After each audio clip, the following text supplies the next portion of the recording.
Hello. Today I'm reading from Saving Winslow by Sharon Creech, printed by Scholastic Incorporated. I'm reading chapters 8 through 13. After his brother left for the army, Louis wondered about the absence of one person, how the absence of one person could take so much air out of the house.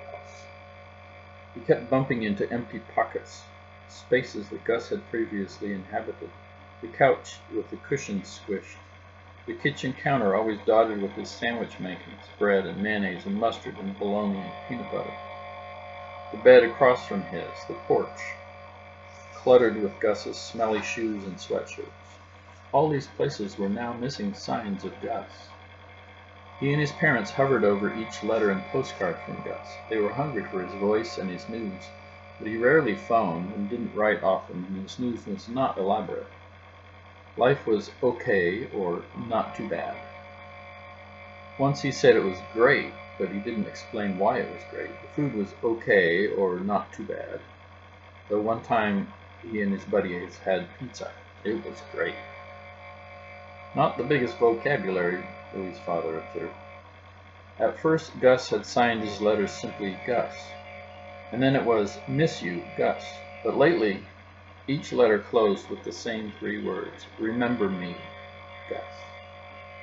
Of course they would remember him, Louis always thought when he saw that signature. What a crazy thing to say. But it made him worry about Gus, and now when Louis was holding Winslow, coaxing him to drink, wishing him stronger, he hoped that if Gus were sick or injured, someone would watch over him. Chapter 9. What's the point? One morning, Louis's mother, standing at the top of the cellar stairs, announced visitors. Hey, Louis, we've come to see the sickly donkey. It was Mac, clomping down the stairs, followed by Claudine and Nora. Claudine rushed to Winslow. Oh! Nora stood back a few steps, staring at Winslow. May I touch it? Claudine asked. I could die from its cuteness. Everything about Claudine was soft and elegant. Her voice, her hair, her clothes, even the way she stood was soft and loose. Nora, however, did not appear soft. She looked as if she had crawled out of a shed, in dirty jeans, an oversized black coat, and rather large black rubber boots. Her hands and feet seemed too big for the rest of her. Nora didn't say "aw" when she saw Winslow. She said "ick." She looked around the basement at the stone walls and the concrete floor, the buckets and hoses and rakes stacked in one corner, the narrow cot, at Winslow's pile of hay, and then at Winslow. What you got that thing in here for? You sure it's a donkey? Doesn't look like a donkey. Looks like a possum goat. Possum goat? What's that? Louis asked. Thing that looked like a possum married a goat and had a baby that came out like that. Don't mind Nora, Claudine said in her soft, soft voice. That's just the way she talks. Don't mind Claudine, Nora added. That's just the way she talks. Mac lifted Winslow from Louis's arms and studied him. Gaining a little weight since I first saw him, isn't he? Still pretty spindly. Eyes are better, though, brighter. Maybe he's going to make it. Of course he's going to make it, Louis said, even though he was not sure from one day to the next. He felt it would be betraying Winslow, though, if he didn't believe Winslow would make it. A little thing like that, Nora said, doesn't seem half alive to me. He still knew, Louis said. He didn't know why he said that. It sounded dumb to him the minute it came out of his mouth. Some newborns struggle to get going. Oh, I know all about that, Nora said. You do? Sure, our brother... Claudine interrupted her. Oh, shush, Nora. Your jabbering is bothering this poor donkey. He's quivering. I'm not jabbering, and I'm not bothering that poor possum goat. Nora looked Louis in the eye. Our brother was born 2 months early. So was I, Louis said. I was pitiful, scrawny, struggling thing. Nora touched Louis's arm with one finger. But you made it. Oh. It was surprising, Louis thought, how much one simple sentence could affect your opinion of someone. Do you want to hold Winslow? He asked him. Nope. What's the point? Claudine nudged her sister. Cut it out, Nora. Don't be mean. I'm not being mean. I don't see the point of holding that thing if it's going to die anyway. Chapter 10. Freeze that scene. One time in the middle of summer, a year or two earlier, Louis was walking down the road on his way into town. He stopped near a batch of tall sunflowers blooming beside a white fence. It seemed like a painting to him, those bold golden sunflowers against that white fence, and overhead a pure blue sky with white clouds drifting along. Louis wished he could freeze that scene. Then, as he stood there perfectly still, a bird floated down and landed on one stalk. The bird was a deeper blue than the sky. What shade was that? Instantly the name Indigo Bunting came to mind. He must have seen a bird by that name in a book, but he couldn't think of when or where that might have been. And now the scene appeared even more perfect to him. Indigo bunting atop a golden sunflower inside a white fence beneath a blue sky with drifting white clouds. He felt supremely happy standing there. On he went into town to buy bread and milk. Before he reached the store, he passed a small park, and on one bench near the walkway lay a disheveled, thin man in a tattered army jacket. He appeared to be asleep. One arm was across his chest, the other hung low to the ground. The man was unshaven, his hair long and straggly, his clothes filthy. Would I want to freeze this scene, Louis wondered, this scene of the unkempt thin man in a tattered army jacket on the brown wooden bench on the green grass near the gray walkway? As Louis moved on, he thought he didn't have a choice. The scene, for whatever reason, was already frozen in his mind. On his way back home, Louis slid a small brown bag next to the bench. In the bag were 2 rolls and a cane bar. It was odd, Louis thought now, as he held Winslow trembling in his arms, the smell of milk formula on his face. It was odd that what floated into his mind were both scenes, the indigo bunting atop a golden sunflower beneath the blue sky, and the thin man on a park bench. Winslow's ears brushed against Louis's cheek. This scene, he thought, will stay in my mind. A little gray donkey in my arms, trying to stay alive. Chapter 11. What's a Winslow? One morning, when the snow lay deep and white on the ground and the sun shone overhead, Louis wrapped Winslow in a blanket and took him outside, settling on the front porch. Winslow became alert, turning his small head this way and that, eyes blinking against the bright light. He put his narrow face up to Louis and nibbled at his scarf. "Be, be, be," murmured. "Be, be, be." It made Louis laugh. It was the first time the donkey had managed that sound. Up until then, his whimpers had always sounded like please, please. "Do you think you're a lamb, Winslow? Are you going to baa like one? You're supposed to say hee-haw." Louis chomped on Louis's scarf, pulling strands loose. Louis was rubbing his face against Winslow's when someone said, "Hey!" Nora was standing on the sidewalk in her large black coat and her clunky black boots. On her head was a bright yellow knitted hat pulled low over her ears. Nora had big black eyes and black hair that poked out from the hat at peculiar angles. She looked rather like a bumblebee, Louis thought. "What are you doing with that thing?" Nora asked. "What thing? You mean Winslow?" "What's a Winslow?"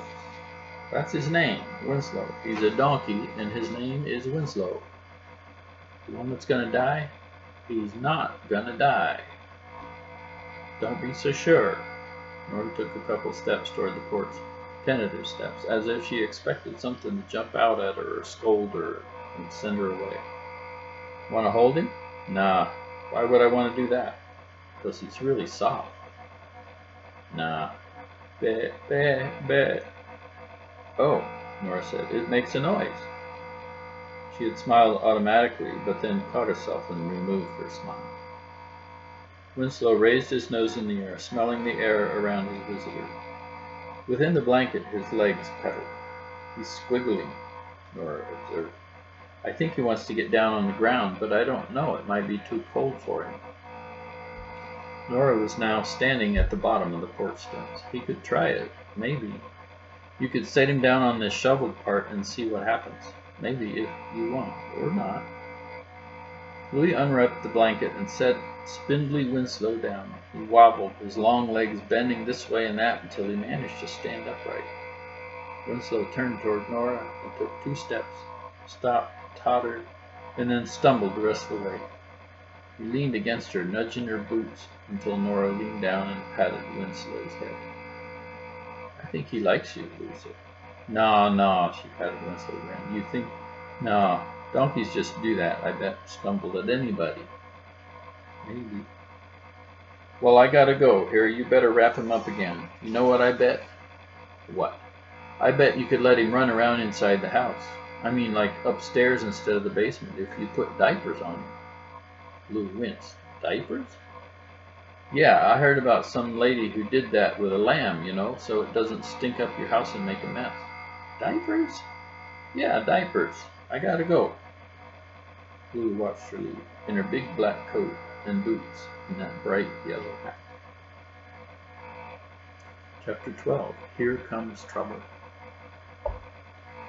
The rumble of Uncle Pete's old blue truck announced his arrival. Uncle Pete was a large man, tall and stout, with mammoth hands and feet. His normal greeting was a booming "Hey there," followed by a pat on the shoulder, but the pat was so forceful it would usually knock Louis off balance. "Hey there, Louis. Whoa, careful there, don't fall over. You need some meat on those bones, boy." Uncle Pete was a childhood friend of Louis's father, not really an uncle, but that's how Louis's parents always referred to him. "Here comes trouble," Louis's mother said. That's what she usually said when she saw Uncle Pete. "Ha, that's me. Trouble's my middle name." His cheeks were red from the cold. "Wicked out there today. How's that poor donkey doing? Did it croak on you?" "It was doing good this morning. Until this morning," Louis said. "Come and see." Louis had fed Winslow late the night before, and the 2 of them had settled down to sleep, Winslow in his small pen and Louis on the nearby cot. Usually the donkey woke him up around 4 a.m. for another feeding, but Louis had slept soundly through the night without hearing Winslow. When Louis did awake, it was almost 7 o'clock, and he felt relieved. Now maybe Winslow would continue to sleep through the night. For the past week, Louis had been groggy all day long, never feeling fully awake, always feeling as if he could fall asleep sitting up. When he opened the pen, Winslow did not scramble to his feet or turn his head toward Louis as he usually did. He made no sound, no wheezes, no bags. He was lying on his side, his breathing shallow. When Louis lifted him, Winslow slumped in his arms, still not waking. Louis rubbed his sides with a blanket and dipped a cool cloth against his face. "Oh, Winslow, come on, what's the matter? What's wrong?" Louis tried to recall if he had done anything wrong, if he had mixed the formula incorrectly, if the bottle hadn't been clean. But he couldn't think of anything he'd done differently the night before. He summoned his parents and ran next door to get Mac's father, who was not a vet, but he knew about animals. Mac's father said, "Some kind of infection, probably. Need to have a vet check him, get some antibiotics in him." "Did I do something wrong?" Louis asked. He hugged Winslow to his chest, stroking his head. "Newborns are fragile," Mac's father said. "They can catch cold, they can catch any old thing drifting through the air. It's a wonder any of them make it." Mac's father called a good friend of his, a retired veterinarian who came over right away. After examining Winslow, the vet gave him 2 shots and left the prescription for additional medication. "It's okay, boy," the vet said to Louis. "He might make it. If he doesn't, you're doing as much as you can. These things happen. You can do everything right, and yet—" His unfinished sentence hung in the air. "Before leaving," the vet said, "you'll have to give him one of these shots each day for at least 10 days. "What, who, me?" Louis said. "I'll show you how. My grandson can do it, and he's only 9. "Give a shot? You want me to give a shot?" "Watch." He showed Louis how to lift the syringe, check the level, tap it to release air bubbles, insert the needle, and release the medication. "Practice on an orange." You'll be fine. But, you can do it. By the time Uncle Pete arrived later that day, Winslow was a little more alert. He had taken a few ounces of milk and had opened his eyes, but he still had not stood and was still breathing shallowly. Uncle Pete touched Winslow gently, his huge hand enveloping the donkey's body. "Yep," he said. "He's a sick one. Too bad. Kind of amazing you got him to live this long, though." "But he's going to make it," Louis said. "Well, his mother didn't make it. My LGD died yesterday. That birth must have been harder on her than I thought." "But Winslow will make it," Louis insisted. "He will. He will." Later that day, Louis remembered that Gus had once told him LGD meant little gray donkey. "Winslow, you are my LGD, and you're gonna make it, right?" Chapter 13. What's the matter with him? "Louis, you awake? That girl's out front," his mother said. Louis was lying on the couch with Winslow wrapped in a blanket on his chest. "Which girl?" "You know, the one you call the bumblebee girl." "Oh, Nora, what's she doing?" "Walking back and forth. I think maybe she wants to come in or something." "You better see for yourself. I'd probably scare her off." Louis carried Winslow to the door. Sure enough, there was Nora walking back and forth on the sidewalk in front of his house. "Hey," he called to her, "did you come to see Winslow?" "I was just nearby," she said. "Well, do you want to see him?" "Not really. No, maybe. You got him there in that blanket?" "Come on in," Louis said. "I can't bring him out today, but you can come in if you want." Nora glanced up and down the street and kicked a snowbank with her boot. She was wearing her usual outfit, and Louis realized he didn't have a very good idea what she really looked like because she was always swallowed up in that big coat, her hat squashed all the way down on her head. He didn't know if she was plump or skinny, or if she had long hair or short. She came slowly up the walk, as if making up her mind whether she was going to come in or not. Louis opened the door wider. "Come on," he said. "You can't leave the door open. Winslow might get cold." "Okay then," Nora said, stepping inside. She stomped the snow off her boots and casually tried to peer over the edge of the blanket-wrapped bundle in Louis' arms. "What's the matter with him?" Something's the matter, isn't it? I can tell. He's all saggy." "He's been sick." "I knew it." "What?" "I just knew it." Nora stomped one foot hard on the floor. "It makes me so mad. I don't want to see it. I knew it." "Wait, I gotta go. I knew it." And with that, Nora left, stomping her boots all the way down the walk and down the street.